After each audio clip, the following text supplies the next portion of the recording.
Hey, Vinyl community, welcome to another Thursday night roundtable get together. And then there were three. I've got today with me here, Chris Propfe from Chris Propfe Musically Obsessed, and I have Aaron Mutha Alamere. We're missing our good friends Gary and JC tonight, but we are going to soldier on. And tonight we are going to talk about our top 10 songs off the Beatles White Album. So white, there's a glare. But nonetheless, this is essentially, you could almost call this, if the White Album were not a double album, if it were a single album, that's how I try to look at it a little bit. But we are going to go around. We're each going to start off with our number 10 through number 6 pick. Then we're going to go through our number 5 through number 2 pick. And then at the very end, we're going to give our number 1 favorite album off of the Beatles White Album. So I think everybody, for the most part, if you're watching this video, you're probably already familiar with the White Album. It was released in 1968. It was a Beatles double album, mostly recorded during the summer of 1968. A lot of the songs were written when the Beatles were in Rishikesh, India, during the beginning months of 1968, following the Maharishi Mahesh Yogi, and just 2 years ago, in 2018, there was the 50th anniversary remix that you see behind Aaron there, that Giles Martin did. And that was, for many people, the first time they got to hear the Esher demos that were recorded at George Harrison's home studio. But let's get into our bottom 5. Chris, you want to start us off with yours? Sure. Coming in at number 10 is Sexy Sadie. Deep cut on the album. I love the piano in it. I love John's falsetto. Just have always dug that tune. Number nine. No. Happiness is a Warm Gun. Nice. And what I think is really cool about this tune, I was listening to it again today. There are 4 parts to this song. So part 1 starts off with that. She's not a girl who misses much. Do. Oh yeah. She's well acquainted with the touch. Sorry. Part 2, this guitar comes in, and then they're like, I need a fix because I'm going down. Then part 3, Mother Superior jumped the gun. And then part 4, they get into the chorus of happiness is a warm gun. So I love how it just changed, and it's like each part doesn't last very long, which is cool. I've always loved that tune. I probably could have moved that up higher in the list, but it is what it is. Number 8, Blackbird. I've always loved this song. It's fun to play on the guitar as well. Reading up on it today, like it literally, like when Paul wrote it, there was 2 reasons why. He literally heard the call of a bird when he was in India, which obviously sparked his, desire to write a song. But also it's about the race relations in the U.S. at that time. So, there's kind of 2 totally different meanings for the song, but over just a beautiful little guitar part. But I've always loved that song. Number 7, I'm reading my notes here. Dear Prudence. I love the part in when they're the vocals on the sun is up, the sky is blue.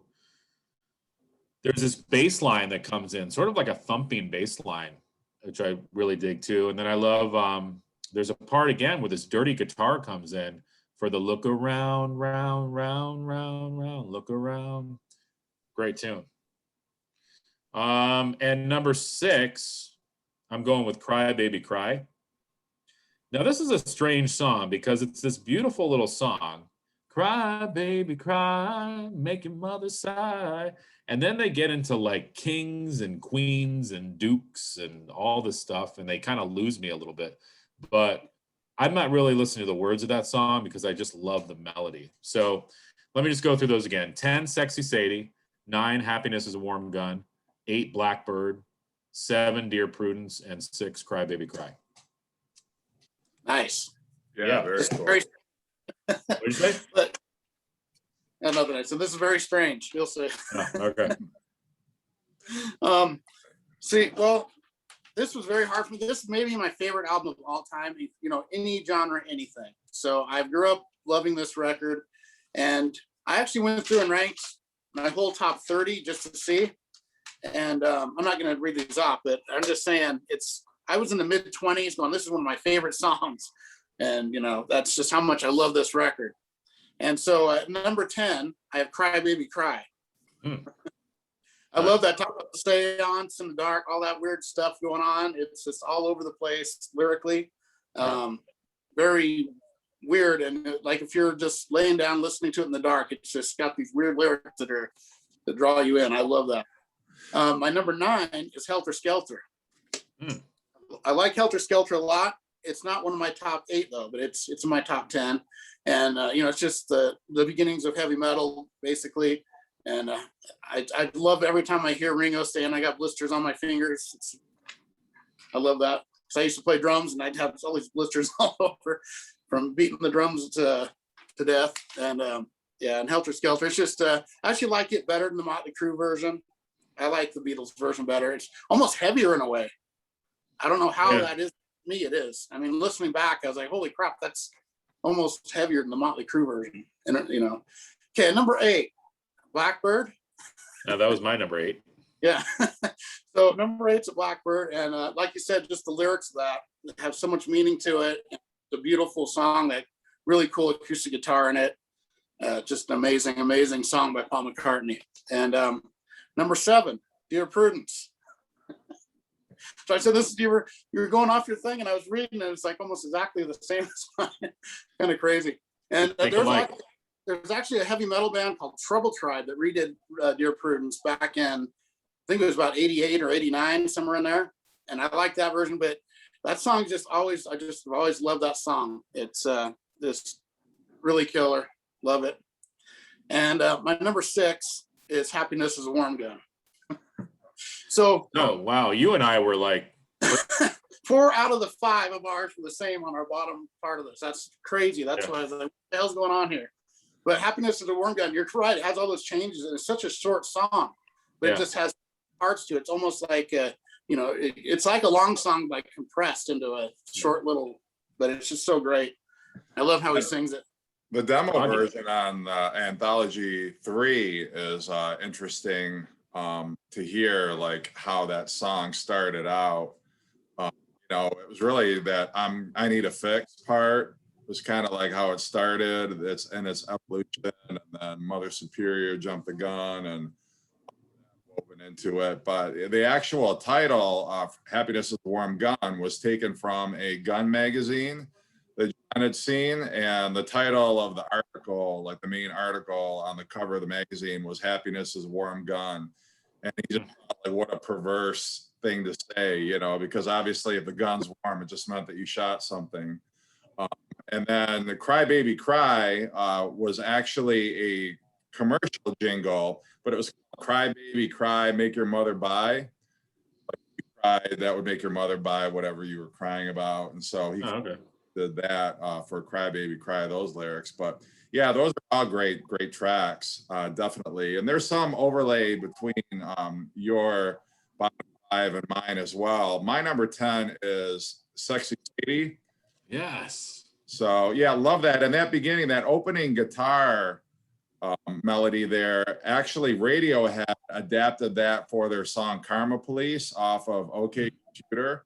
That's kind of what gave them the inspiration for that opening melody that they play in that song. But always like that one. Of course, the genesis behind that song was it was originally titled Maharishi.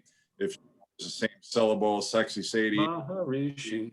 And the lyrics are basically John's disillusionment with Maharishi and the whole Indian experience. He felt that the Maharishi had disappointed him and was not who he said he was, and was a false prophet, and just really kind of wrote this as a diss track against the Maharishi. But George Harrison and Ringo talked him out of it and said, you can't say that, that's libel, you can't put that in a song. And so he changed the lyric to Sexy Sadie. But I always thought that was a great track. Love that one. Number 9, Helter Skelter, was Aaron's pick. Love that one. And the mono version, you don't get to hear blisters on my finger at the end because it fades out. It fades out, but then it never comes back in. So that's he's up here as a mono.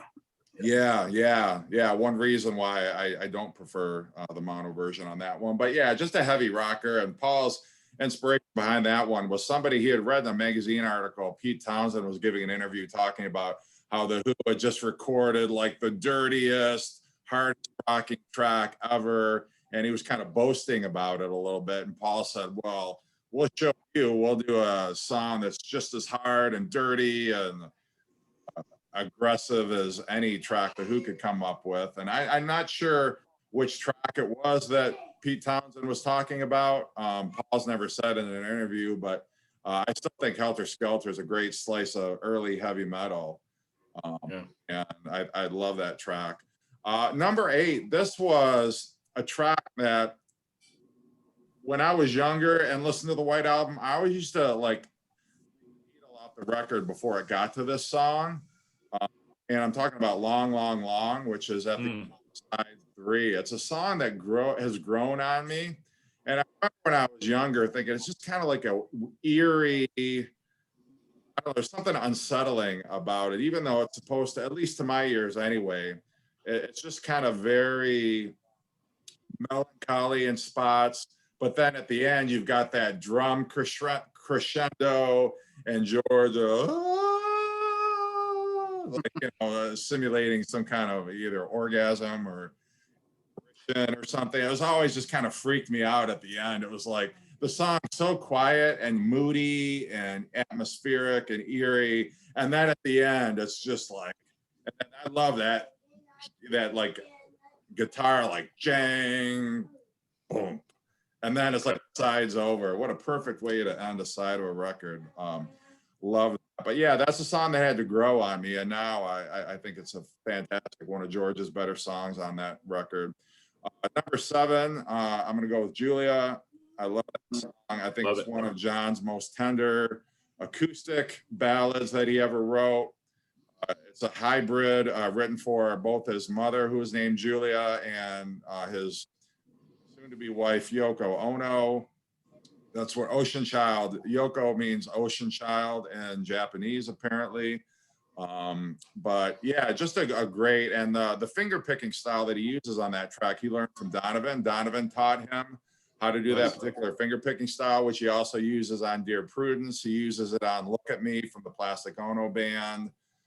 So it's a unique style that the Beatles had never used before this album, but John fell in love with it and used it to great effect on several songs, and Julia was one of them. And then number 6, I'm going to go with I'm So Tired. I love that. Just the fact that it was recorded very early in the morning at like 2 a.m. So John sounds really sleepy, kind of almost sedated a little bit in his vocals, and then he gets angry in spots. And so it's just a very dynamic lyric. It's a very animated lyric, and I think it's very cool. I've always loved it. I love the chugging chorus. You say you're putting me on, but love that part. And then they end, give you everything I've got for a piece of mind. Boom, boom, boom, boom, boom, boom. The whole, Ringo doing the drum fills, I think is very cool. So my bottom 5. Nice. Wasn't Donovan was hanging out with them in India? Yep. Yeah.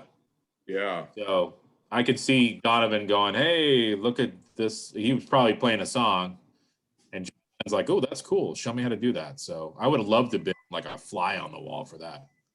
AC/DC fly on the wall. Yeah, I wish they would have recorded some of that, because that would have been cool to hear Donovan and the Beatles jamming. Yeah. Love in the background doing some harmonies, because he was there up in India, and great little summit they had up there in the hills of Rishikesh. Yeah, Rishikesh. You are like a wealth of knowledge, Jeff. I'm a Beatles encyclopedia, but it's all, oh my gosh, what good does it do me in practical terms in the real world? None.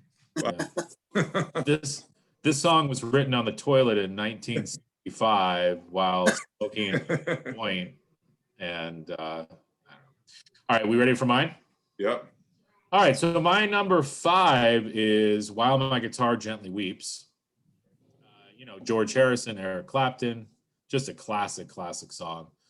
I remember my dad's White Album. It always skipped on that song, though.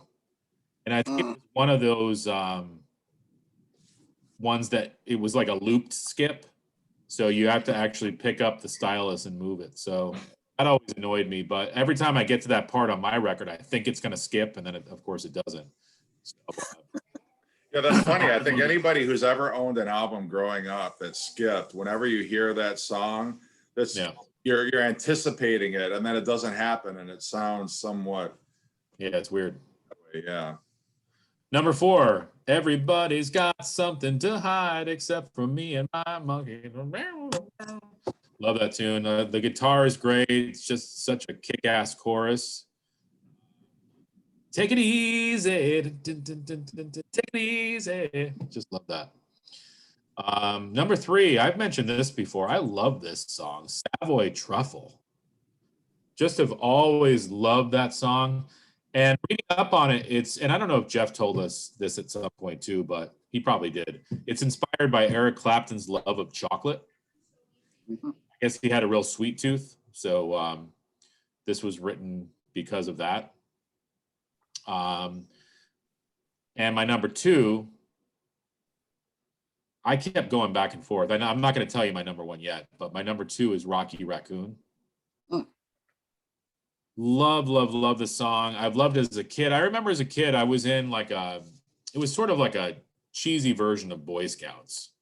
It was called Indian Guides. I don't even think you can say that anymore. But I remember it was like a father-son thing. And there was a father who came, and he always brought his guitar with him, and he played Rocky Raccoon. And I always remember that, like thinking, wow, this is so cool. And it's definitely, they're channeling like a folky country thing. And the Beatles didn't really do that a lot, like the country sort of sound. And again, I know they covered Act Naturally, the Buck Owens tune, but I just really love the folk country vibe of Rocky Raccoon. I like the sort of spoken word in the beginning. Somewhere in the Black Mountain Hills of South Dakota, there lived a young boy named Rocky Raccoon. I just want to sing the whole song now, but I'm not going to. So that's number 2. One day this woman ran off with another guy. Young Rocky and the eye. I'll stop. No, I would love for you to continue, but in a James Hetfield voice, but we'll save that. Yeah. So, yeah, no, I love Rocky Raccoon. It was originally titled Rocky Sassoon, and then Paul changed it kind of at the last minute. But yeah, I think that opening was somewhere in the Black Mountain Hills of Dakota. I think that's been improvised on the spot, because there's a version on Anthology 3 where it says an entirely different opening to that. Rocky Raccoon, he was a fool to himself. And yeah, I mean, he has like an entirely different intro. So I think that was a spontaneous improvised intro that he did at the very beginning of that, which is interesting. But yeah, great track. Yeah, I mean, that's what was cool about the record too, is you had a song like that, and then the continuing story of Bungalow Bill, of course, Piggies, and it's cool that a band cannot take themselves so seriously and do songs like that. Yeah, well, some very long titles on this album too. You've got the continuing story of Bungalow Bill, Everybody's Got Something to Hide Except Me and My Monkey. I mean, some of the Beatles' longest titles happen to be Julia. Yeah, I Will. Yeah. Piggies. Piggies.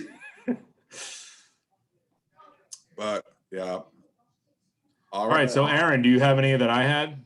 Yeah, maybe. Right. Yeah, my number 5 is I'm So Tired. Okay. Love that song. And that's like all just slow. And then it's the most energetic song on the album almost when it gets into the chorus. It just has all that energy. And it goes from really down to high energy and back and forth. I just love it. And it's just a killer song. So my number 4, Glass Onion. Love Glass Onion. I love all the references to all the clues in it. And, I was always wondering what a dovetail joint was for years. Yeah. What is it? Dovetail joint. It's not that kind No, of joint. It's actually like some sort of engineering. Oh, the dovetail. Yeah. Yeah. Okay. but it was always I like. Yeah, Sounds so naughty. I know. yeah. But Glass Like- Onion, it's like a whole story, you know, where he goes through all the little parts, and I just love that.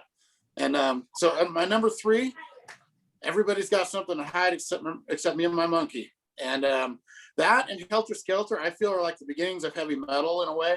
I think that the Helter Skelter is like the Sabbathy type, and everybody's got something to hide. It's more just the energetic rock side of metal. It's, you know, you just add a little bit to that. It's a heavy metal song, really.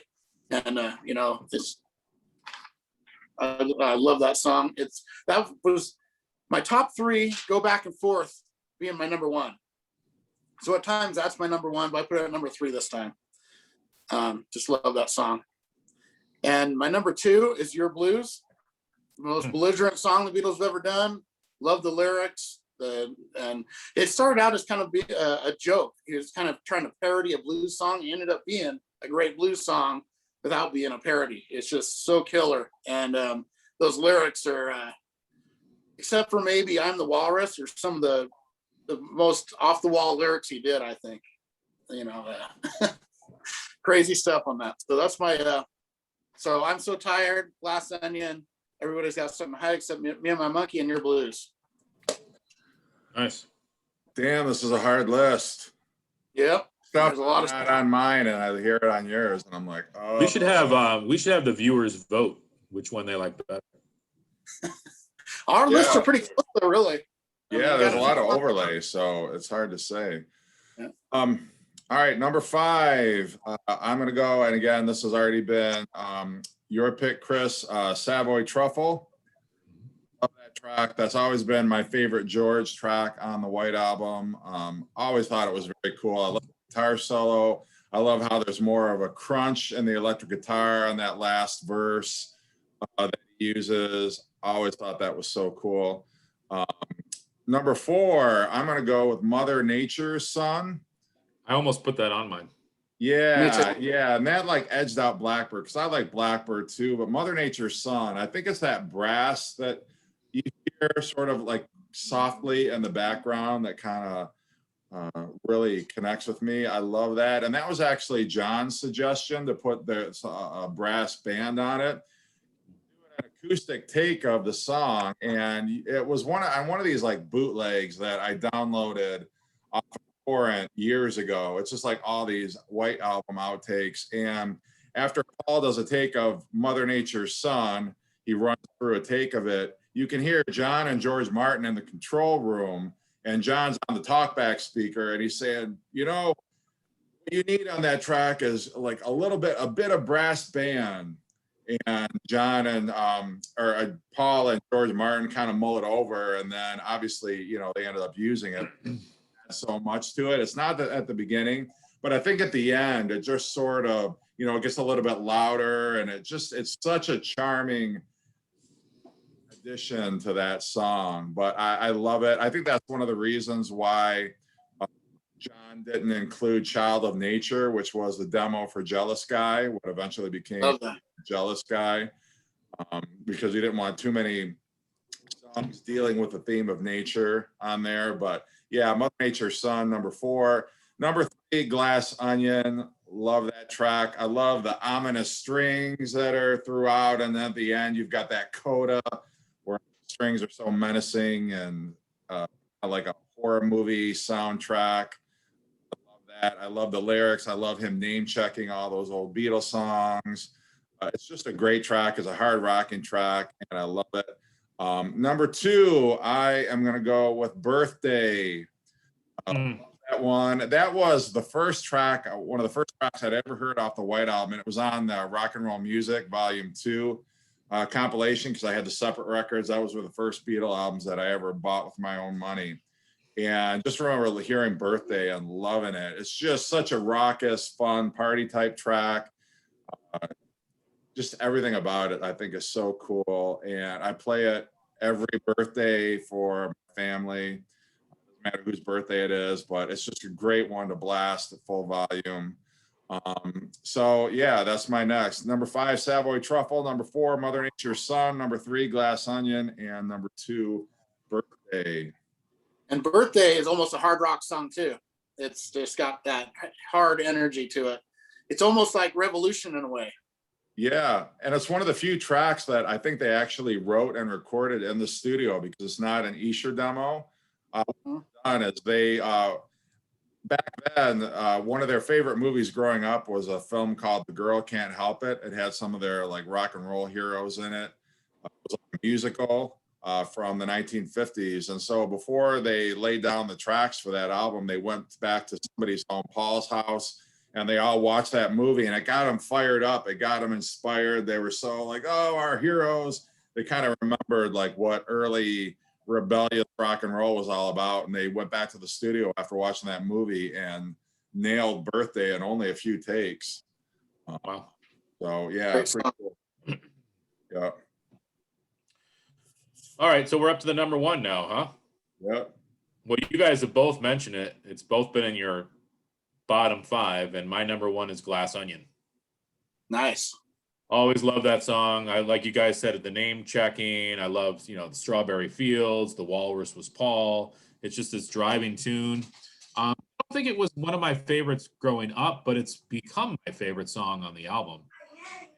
And, it's fairly early. And yeah, it's the 3rd track on the record. Yeah. So, yeah, just love it. And the title Glass Onion, I mean, that's just a freaking great title. That was so close to being my number 1. It's my number 3, and it was one of those that, ask me again tomorrow and it might be my number 1, because it is just a fantastic track. And yeah, go into another digression, but first time I heard the White Album, it was over at my uncle's house, and I'd never heard any track off the White Album except maybe While My Guitar Gently Weeps and Birthday and Back in the USSR. My jaw was like on the floor hearing Glass Onion for the first time. It's like, oh my God, this is awesome. Yeah. I heard the Beatles like rock that hard. I didn't like hearing John talk about like all the Beatles songs from the last couple of years was very cool. This whole string section was just amazing. I would love to look through a Glass Onion. Yeah. Do you know what else is weird about that song is the real version of that is different too, of Glass Onion. They played it on Sirius XM. I heard it, and it was like had this different stuff in it. It was arranged differently. It was really cool sounding. I was like, I need to get the reel to reel. I don't have a player, but I need it just for Glass Onion. Yeah, no kidding. Different. Yeah, absolutely. Can we guess each other's? I want to try to guess your number 1s. Me? Okay, yeah. You can get. Am I up, or did you win? Right? I won. Yeah, my number 1 was Glass Onion. So now I got to try to pick your number 1 here, huh? All right. All right. Let's see here. I'm going with While My Guitar Gently Weeps. That's what I would go with. Yeah. Yep. Yeah, and it's always like a mixture of that one, your blues. Everybody's got something to hide except for me and my monkey. For me, those 3 are like my 1, 2, and 3, and they're interchangeable. But I just went with that one just because it's just when I was young, it was my favorite on the album, and then over the years it's kind of changed back and forth. But it was my original favorite on here, so I went with that as my number 1. It's an amazing song, maybe George Harrison's best, that and maybe Something, or maybe 2 of the best. Here Comes the Sun maybe too, but I don't know. Savoy Truffle's good, but I think that's just an amazing song, and the lyrics, and it's just, I mean, it's one of the best songs ever. And Eric Clapton, yeah. This album is maybe my favorite. So after this, if you want, I'll read my honor roll 20. Aaron, do you like the alternate acoustic version, the early version that George recorded before it got electric? What's that on? Is that on the anthology? It's on Anthology 3, and it's on the Super Deluxe version. I don't know. Deluxe. Yeah. Yeah, and it's also there's it's very close to the demo that's on the Easter demos. Okay, yeah, I like it, but I like that version better. And I've noticed one thing. I had one copy of the White Album where I had this hum, this really loud hum through that song. I don't know what it is. It's like a guitar thing. And on other copies, you can't hear it very much. And that always bugged me a little. Was that this weird humming noise that's really loud and it's almost too much. Yeah, I know what you're talking about. Yeah, it's like what is? Yeah, and on some versions you don't hear it much, and it sounds better, I think, without that. You know what it sounds? It kind of reminds me of like on TV, like you'd be watching TV and all of a sudden it's like, this is a test of the broadcast system. And then or it's like that high pitched, yeah. Or like if your ears, you're listening to this stereo too loud and you get a ringing in your ear, it almost sounds like that. Yeah. And what versions have that? That the American early pressings have it or something? Or yeah, sounds like that. You can pick it up on pretty. I mean, I hear it on the Martin remix. I hear every version I listen to. If you're listening for it, you can definitely. Yeah. Some version it's more pronounced than others, but on the Giles Martin they took it out a lot, and I liked that. I really like how they remixed it. It was really cool. That's just you know, the lyrics of that. I just love those lyrics, and it's always been one of my favorite songs. And I almost went with a different one completely, but just to throw a monkey in the wrench, but I didn't. Piggies? Basically, I have about 22 songs in here that could have been in my top 10. It's like really hard to narrow this down for me. Well, my favorite John Lennon lyric has always been, "Your life is what happens to you while you're busy making other plans." And I think my favorite George Harrison lyric, and it's again another piece of philosophy we can all live by, and that is, "I look at the floor and I see it needs sweeping." I was just gonna say that. Yeah, it's great. Yeah, sweeping the cobwebs from your mind. All right, so Aaron, you want to try to guess Jeff's? Jeff's number one. Let's see. I'm gonna say. Let me look here. I'm trying to think of what he hasn't said. Yeah, I don't know if he said mine. You know what? I'm gonna guess Back in the USSR. I don't know why. Just it's a lead off track and it's great. And it almost made my list, but it didn't. I don't know if you mentioned this one yet, but I'm going with Dear Prudence. That was on my list. Chris, bat nice. 1,000. Yeah. Dear Prudence, it is. Absolutely. I love this song from the moment I first heard the White Album. It's kind of funny because there's this hard rock station that I listened to growing up. And, you know, the White Album was a double album when I was a kid. And so it was too expensive for my small little, you know, lawn cutting budget. And so I mean, back then there was no way, unless you heard it on the radio, which they never played it on the radio, you like couldn't hear it unless somebody else you knew owned the album, which, you know, none of my friends owned the White Album. It wasn't cool back then in the, you know, late 70s, early 80s. And so I called like my local this hard rock radio station and stayed on hold for like an hour and a half just to ask them to play Dear Prudence, which of course they were never going to play Dear Prudence. They were too busy playing Rush and Van Halen and, you know, like all those harder rocking bands, Ted Nugent and Bob Seger, like all that stuff. They were not playing Dear Prudence. But anyway, it's just kind of one of my fondest memories of that song. But yeah, I love it.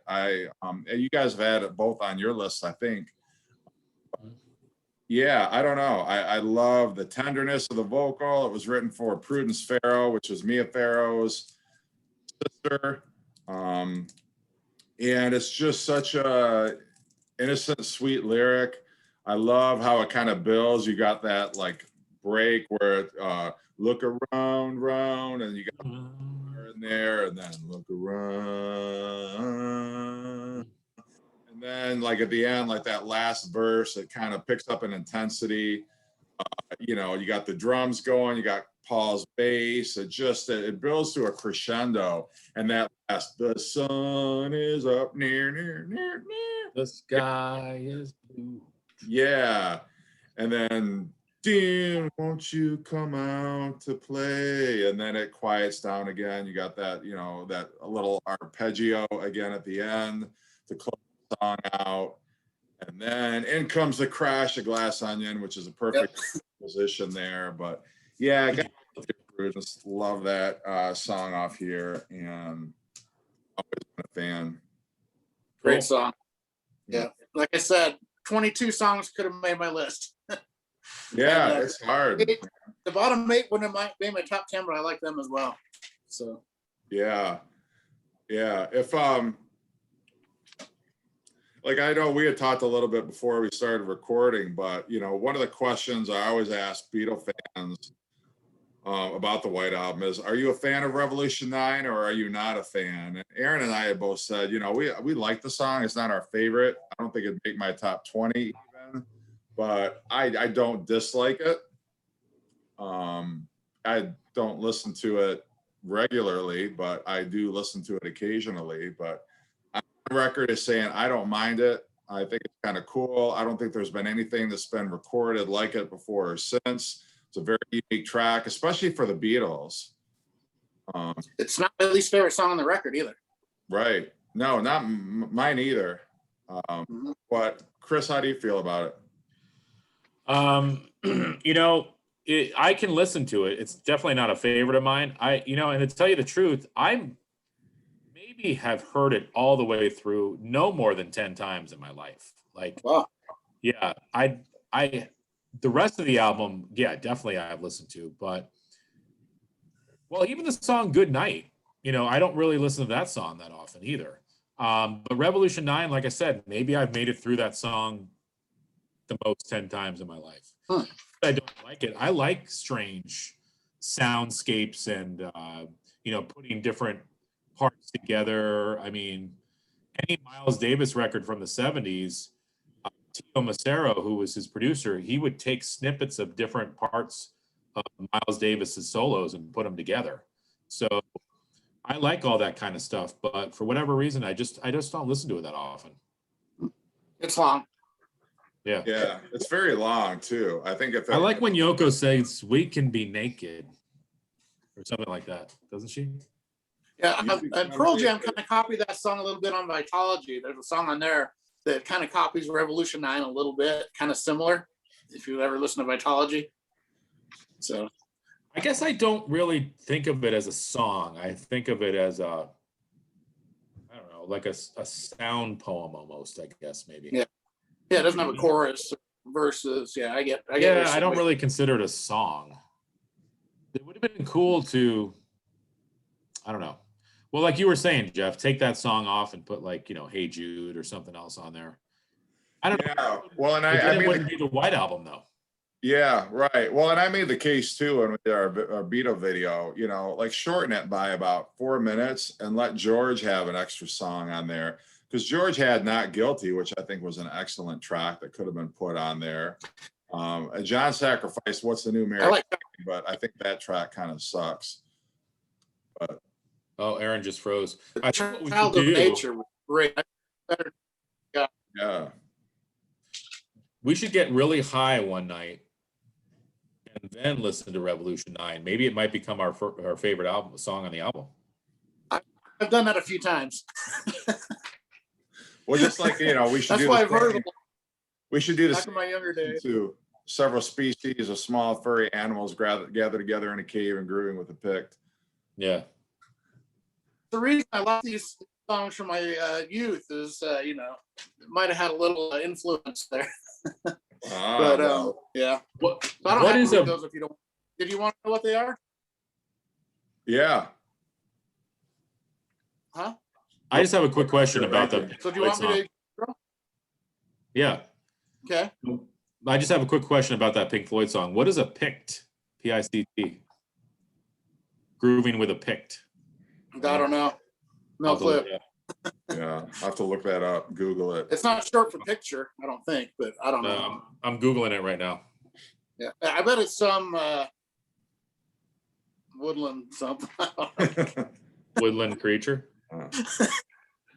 Oh, it's A member of an ancient people inhabiting northern Scotland in Roman times, grooving with. There you go. Not woodland at all. Well, I guess it could be. I don't know. So I have my top 10, but I just got to tell you, my number 11 was the continuing story of Bungalow Bill. Almost made my list. I love that whole, went out tiger hunting with this elephant gut, and I just love it. And then my number 12 was Savoy Truffle. 13 It should have been higher. Yeah, well, back in the USSR was 13. Don't Pass Me By was 14. I wanted that on my top 10 so bad because I love Ringo so much. And I like that song. When I was a kid, I actually tried to sing that in a microphone. My grandpa had it recorded. It's very bad. So, yeah. And then number 15, I had Mother Nature's Son. 16 was Rocky Raccoon. 17, Sexy Sadie. 18, Long, Long, Long. 19, Julia. I mean, any of these could have made the list. Mm-hmm. Number 20, Obla Di Obla Da. I like the story in that one too. That's really cool. 21 is Why Don't We Do It in the Road. 22 is Birthday. 23 is Piggies. 24, I Will. 25, Wild Honey Pie. Then 26, Revolution 9. Then 27, Goodnight. 28, Honey Pie. 29, Martha My Dear. And 30, Revolution 1. So that's how I like it. What would your least favorite song on the White Album be, Chris? Least favorite. Yeah, I mean, I'd probably have to go with Revolution 9. Considering that a song. Mine's one because I like the original Revolution so much, and when it does all the shooby doo wah stuff, I just don't like it nearly as well. I still like it, but that's my least favorite because of that. Yeah, and again, it would be my least favorite because I just never listened to it. So yeah. I was trying to decide mine as Aaron was going through his list, like he was getting near the bottom, and I think I settled on probably Wild Honey Pie would be my least favorite. Yeah. Just such an insubstantial song. It's one of like Paul's experiments, kind of like a track that those tracks on McCartney where it's just kind of like him messing around, has an idea and just kind of, rolls with it. And I'm not a huge fan of Honey Pie. I mean, it's, a little twee. I get the whole big band influence. His father used to play in a big band, Jim McCartney. And I get that. It's just, I don't dislike any track on the White Album. I'm ranking those low, but I don't hate them. If I had to rank all the Beatles songs, I mean, I think any of the White Album songs would be in like my bottom 10. But it's just, they got to fall somewhere, and that's where mine fall. To go along with Wild Honey Pie, though, I don't like. I think I was talking to you about it, Jeff, on the Giles Martin mix or whatever. I think they said he puts his finger in the tape to make it sound like a warped thing. Yeah, I'm not a fan of that. I hate it. Yeah. Yeah, that's the one Giles Martin remix that I do not care for, and I think he made it worse. How did he do that? I don't know. I remember listening to it and being like, what in the hell? Is that what they originally wanted to do? I can't imagine because it's so dissonant. It's so off-putting. I like it. It sounds like you got a record that's warped when you're listening to it. And it doesn't sound at all like I remember the song up till that remix. But yeah. I actually like Wild Honey Pie better than Honey Pie myself, but they're both on the lower part of my list for sure. But I like them both. Every song I like. That's just lowest on this album for me. Right. Yeah, Honey Pie sort of has like a 30s, 40s vibe to it. Yeah.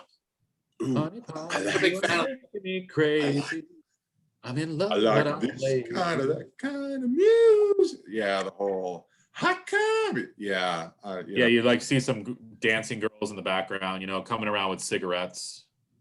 Yeah, well, and John used to talk about Paul's granny music. He used to like when he and Paul were kind of fighting in the press in the early 70s, John always used to refer to, Paul used to record that granny music like Honey Pie and Maxwell Silver Hammer and like stuff that the old ladies would dig. He would sing, and I can imagine him hating the fact that was on the record. Yeah. But Well, what did he say? Like, he put Revolution 9 on there, so he can't give Paul shit for Honey Pie when he's got that, 9-minute sound collage at the end of the album. I mean, look at what we've mentioned so far with this album. Like, on this album, you've got early heavy metal, you've got sound collages, you've got like 30s/40s type music, folk, country, blues. I mean, they covered everything in this record. Psychedelic. Yeah. It's pretty just much any style of music. Yeah. Every style of music up to that point is covered on that record. That's why it's my favorite record of all time, maybe, just because it's just got everything. Yeah. It really does. Yeah. That would be an interesting topic, though. The number one album of all time, or the 5 greatest albums of all time. Mm-hmm. That would be tough. This though has to be up there, though. Oh yeah, it's in my top 5 for sure. Mm-hmm. Absolutely. Even with my hard rock metal stuff, it's right in there. And a Rod McEwen record. The balloon record. Yeah, that balloon record right up there. Oh yeah. All right. Yeah. Well, thanks for joining us. I think we actually do an episode under an hour? Wow. We did. Yeah. How about that? Even with all the round. Yeah. Well, we'll be back next week with another interesting topic, another ranking, another list of albums maybe, or songs, who knows. But thanks for watching, Beatle fan, non-Beatle fans alike. Let us know what you think. What are your top 10 tracks? And maybe what's your least favorite also on the record? And feel like Revolution 9. That's your homework assignment. All right. Thanks, everybody. Take care. Good night.